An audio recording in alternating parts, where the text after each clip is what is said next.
So hey guys, কেমন আছো সবাই? আশা করি ভালো আছো। তো আজকের এই ভিডিওতে আমরা 25-21 এর 15 নম্বর পর্ব সম্পর্কে জানবো এবং এর আগের পর্বের লিংক ডিসক্রিপশন বক্সে দেওয়া রয়েছে। যারা দেখোনি তারা অবশ্যই দেখে নিও। তো গাইস, এই পর্ব শুরু হয় সেখান থেকে যেখান থেকে মূলত এর আগের পর্ব শেষ হয়েছিল। যাই হোক, আমরা দেখি নাহিদু তো ইজিনকে বলেই দেয় যে ইজিন, আমার তোমাকেই লাগবে। ব্যাস, এই কথা শুনে ইজিন অবাক, হাত থেকে ফুল যায় পুরে। নাহিদু সব কি বলছে আর কেনই বা বলছে সব? ইজিন বলে, আরে তুমি যাকে ভাবতেছো আমি সে নই, তোমার কথা ভুল হচ্ছে। তাই ইজিন প্রায় বলতেই যাচ্ছিল আসলে ইনজিওলমি হলো ইউরিম, কিন্তু ঠিক সেই মুহূর্তে দূরে দাঁড়ানো ইউরিম দুই হাত দিয়ে বড় করে এক চিহ্ন দেখাচ্ছে, মানে বলো না যে ইনজিওলমি আমি। নাহিদু বলে, ইজিন তুমি কি খুশি নাও যে তোমার সেই অনলাইন বন্ধু আমি? নাহিদু বলে, আমরা দুজনে কত কথা বলতাম, তাও আবার রাত জেগে, তুমি কি এসব ভুলে গেছো? ইজিন বলে, নাহিদু আসলে আমি ইন্টারভিউ দিতে যাচ্ছিলাম, তাই হাতে একটা ফুল নিয়েছি। খালি হাতে গেলে কেমন দেখায়, তাই না? কিন্তু নাহিদু যায় থমকে আর ভাবে হয়তো আমারই ভুল। তারপর মুখ লাল করে দেয় দৌড়। আর এই দৌড়টা দেখে মনে হয় সে পা দিয়ে ছুটছে না, সে লজ্জা থেকে পালাচ্ছে। তখনই পাশে লুকে থাকা ইউরিম বলে, ওহ বাঁচলাম আজকে আমি। এদিকে বাড়িতে ফিরে নাহিদু তার সাথে সেটিং করে, মানে ইউরিমের সাথে, এবং সব খুলে বলাতেই ইউরিম বলে, আসলে আমার একটা জরুরি কাজ ছিল তাই আসতে পারি নাই, সরি। নাহিদু বলে, ইটস ওকে, তাছাড়া আমি সেখানে বেশিক্ষণ অপেক্ষা করিনি। কিন্তু গাইস, এদিকে ইউরিম করে কি, সে বিছানায় লাত্তি মারছে, কারণ সে সবেমাত্র বুঝেছে এতদিন যাকে সে অনলাইনে মন খুলে সব বলেছে, যার কাছে কষ্টের কথা বলেছে, হাসির কথা বলেছে, সে হলো নাহিদু, যে কিনা তার একমাত্র শত্রু বা চির প্রতিদ্বন্দ্বী। অন্যদিকে নাহিদু সেম যে আজকের দিনটা তার এভাবে খারাপ যাবে, তাই সেও চিৎকার করে ভিতরের রাগ কমানোর চেষ্টা করে। দুটো ঘরে দুটো মেয়ে, দুজনে আতঙ্কিত, দুজনে লজ্জিত। তবে এই দুটো দৃশ্য পাশাপাশি দেখলেই হাসি আসে, কিন্তু একটু পরেই বুঝতে পারা যায় এই লজ্জার মধ্যেও একটা সংযোগ তৈরি হচ্ছে। কিন্তু এর মধ্যে জানালায় কে যেন ঠকঠক করছে। ব্যাস, নাহিদু হয়ে যায় চুপ আর দেখে তার মা সেই মেডেলটা জানালার ফাঁক দিয়ে দিচ্ছে আর বলে, নাহিদু এটা তোমার, তুমি চুরি করোনি, এটা আমি বিশ্বাস করি। দেখো নাহিদু, এখন আমি তোমার মা হিসেবে নয় বরং জে কিউ বা একজন রিপোর্টার হিসেবে বলছি। আর এই মেডেলটা আমায় কোচ ইয়াং দিয়েছে যেন আমি তোমাকে দিয়ে দেই। সো নাহিদু, তুমি এটা নিয়ে নাও। তাই নাহিদুও খুশি মনে নিয়ে নেয়, সাথে ভাবে আর এটা কি পানের দোকান নাকি যে এভাবে দিতে হবে। পরে নাহিদু ওই মেডেলেরই বলে সরি তোমাকে ফেলে আসার জন্য, এবং তখনই সে গলায় ওটা পরে সেই ফিলটা নেয়। এক কথায় বলতে গেলে তার অর্জিত হারানো মেডেল পেয়ে সে এখন সত্যিই অনেক হ্যাপি। এদিকে মা পুরোপুরি ক্ষমা চাননি, সরি বলেননি মেয়েকে, কিন্তু এই মেডেলটা ফিরিয়ে দেওয়াটাই তার সবচেয়ে বড় স্বীকারোক্তি। তাই বলাই যায় এইটুকুই এখনকার জন্য যথেষ্ট। তবে গাইস, মা আর মেয়ের মধ্যে দেয়ালটা কিন্তু এখনো রয়েছে। তো গাইস, এদিকে হয় কি, ইজিন তো তার রিপোর্ট টাইপ করতেছে, আর ওই সময় তার মনে পড়ে নাহিদুর কথা, যে তাকে বলেছে আমার তোমাকে পেতেই হবে। তো ইজিন ভাবে, নাহিদু আমি তোমাকে সত্যি পছন্দ করি, তাই বলে তুমি এভাবে বলে দিবা? যাই হোক, এবার পরের দিন সকালে ইউরিম দৌড়ে চলে আসে ইজিনের কাছে, কিন্তু ইজিন বলে, ইউরিম এই সময় তুমি এখানে কি মনে করে? ইউরিম বলে, ইজিন সত্যি আমি পাগল হয়ে যাচ্ছি, তাই আমি তোমার কাছে চলে এলাম। রাতে আমি একটু ঘুমাতে পারিনি, তুমি কি নাহিদুকে সব বলে দিয়েছো? ইজিন বলে, না আমি কিছুই বলিনি। আর এই কথা শুনে ইউরিম যেন প্রাণ ফিরে ফেললো এই অবস্থা। আচ্ছা ইজিন, আমি কি করব যদি সে জানতে পারে আমি ইনজিওলমি? আমার যে খুব খারাপ লাগছে। আমি জানি যে সে আমার ভক্ত ছিল, সে আমাকে মানে ইউরিমকে পছন্দ করত, আর ইনজিওলমিকে দিত সান্ত্বনা। তো বলাই যায় আমি ভালোবাসা এবং সান্ত্বনা দুটোই পেয়েছি তার কাছ থেকে। কিন্তু আমি ও ইজিন কি করব আমি? আর তখনই সে কাউকে দেখে পরে লুকিয়ে। ইজিন বলে, কি ব্যাপার, এরকম করছো কেন? ইউরিম বলে, ওই যে ওইদিকে দেখো। তো ইজিন দেখে নাহিদু এদিকেই আসছে, কিন্তু নাহিদু করে কি, সে আবার ইজিনকে দেখে উল্টো পথে হাঁটতে শুরু করে। এতে ইজিন হয়েছে অবাক, এটা কি হলো? এবং ইউরিমকে বলে, তুমি নাহিদুকে এড়িয়ে চলছো আর নাহিদু আমাকে, ব্যাপারটা একটু অন্যরকম হয়ে গেল না? এরপরে নাহিদুর ট্রেনিং সেন্টারে বসে বসে তার ওই সোর্টটা পরিষ্কার করছিল, আর তখনই সেখানে চলে আসে ইউরিম।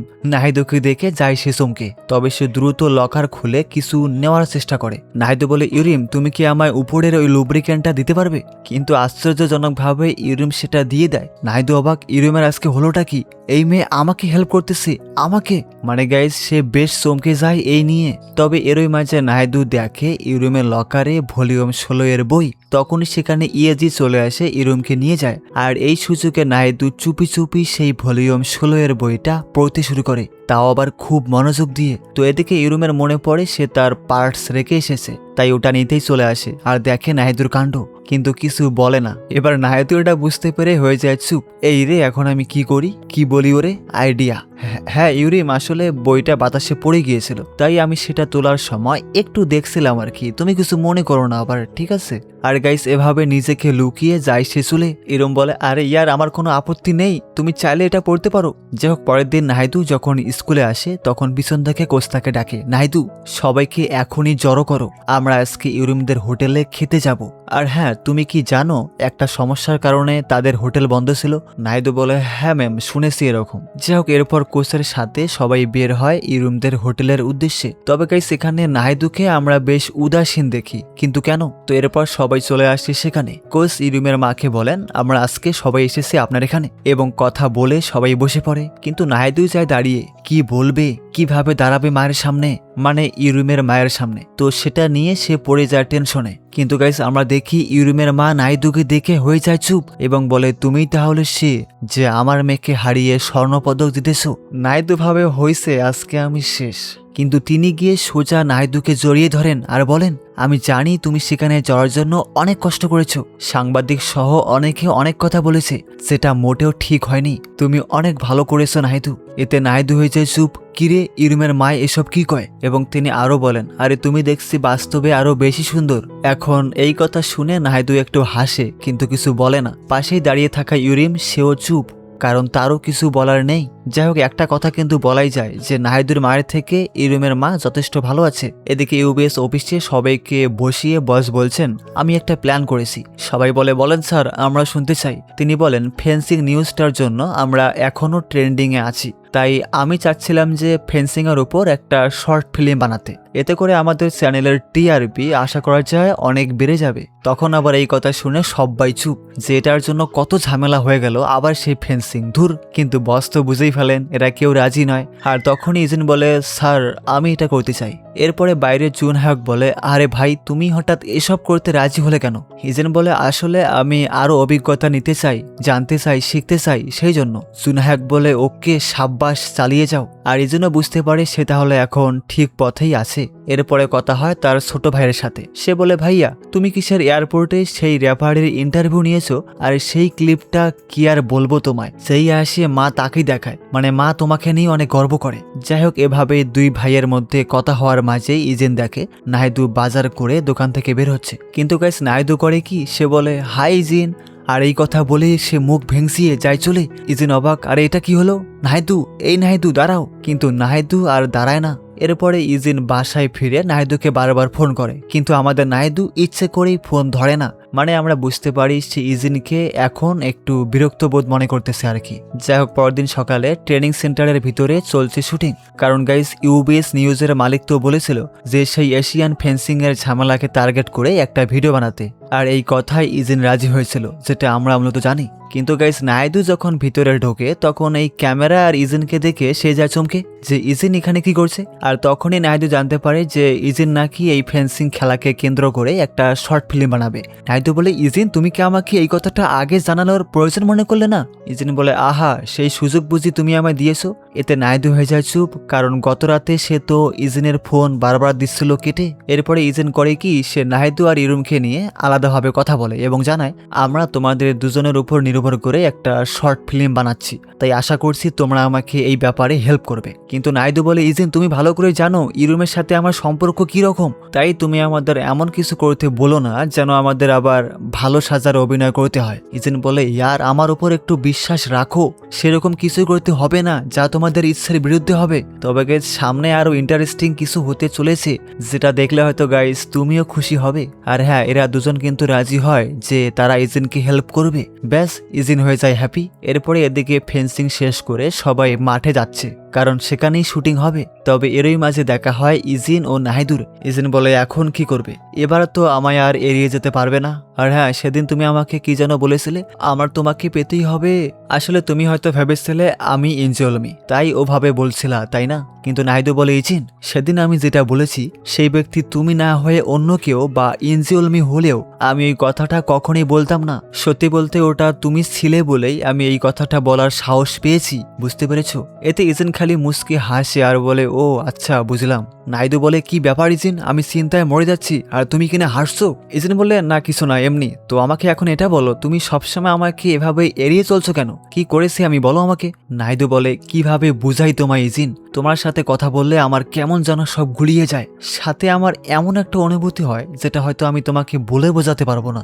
এতে ইজিন হয়ে যায় হতবাক আর এই সুযোগে একটু মজা নিয়ে যায় সেখান থেকে চলে। ফলে নাহিদু একটু হালকা হয় ইজিনকে এসব বলে। পরদিন সকালে ইজিন চলে আসে নাহিদুর স্কুলে এবং সেখানের টিচারের সাথে কথা বলার পর সে দেখে যে এবারে ফাইনাল এক্সামে শিওং তো হয়েছে ফার্স্ট আর নাহিদুর লিস্ট গিয়ে দাঁড়িয়েছে 320-এ। এতে ইজিন হাসে আর বলে বাহ, তাহলে নাহিদুর এই অবস্থা। এদিকে সবাই যখন ক্লাসে বসে রয়েছে তখন শিওং দেখে যে জিওং মনোযোগ দিয়ে কি যেন করছে, কিন্তু শিওং জানতে চাইলেও জিওং বলতে চায় না। তাই বাধ্য হয়ে জোর করে শিওং দেখার চেষ্টা করে যে ও কি করছে, আর দেখে আমাদের ডান্সার জিওং ড্রাইভিং নিয়ে কিছু শেখার চেষ্টা করছে। শিওং বলে আরে কি ব্যাপার, তুমি এইসব ড্রাইভিং নিয়ে পড়ে আছো, তোমাকে তো এখন কলেজে ওঠার প্রিপারেশন নেওয়া উচিত। জিওং বলে কি করব বলো, কলেজে তো আর এসব শেখাবে না আমাকে, তাই না? তখন একজন এসে বলে আরে তোরা সবাই বসে আছিস যে, চলে আয়, আমাদের এই যে রেজাল্ট বের হয়েছে। তাই জিওং তখন শিওংকে এড়িয়ে সেই রকম একটা ভাব নিয়ে চলে আসে রেজাল্ট দেখতে। আর তখনই চলে আসে ইউরিম, এসে বলে হাই জিওং, কি করছো? জিওং বলে এই তো রেজাল্ট দেখছি, তবে আমি খুব খুশি যে এত বড় ফাঁকা জায়গায় শুধু তুমি আর আমি। ইউরিম বলে তুমি দেখছি সবার শেষে। জিওং বলে হ্যাঁ, এটাই প্রমাণ করে যে আমি আসলেই চেষ্টা করিনি। এরপরে রাত হলে ইউরিম চলে আসে বাসায়। মা এই দেখো তোমার মেয়ে চলে এসেছে। মা হয়ে যায় খুশি, বলে একটু বসো আমি আসছি। গিয়ে নিয়ে আসে একটি ফোন স্যামসাং কোম্পানির। ইউরিম বাজারে একটা দোকান খুলেছে, তাই তোমার জন্য এটা নিয়ে এলাম। শুনেছি আজকাল সব বাচ্চাদেরই একটা করে আছে, আর তুমি যখন প্রতিযোগিতার জন্য ভ্রমণ করো তখন এটা তোমার জন্য খুব ভালো হবে, আর আমি যখন তখন তোমার কাছে যোগাযোগ করতে পারবো।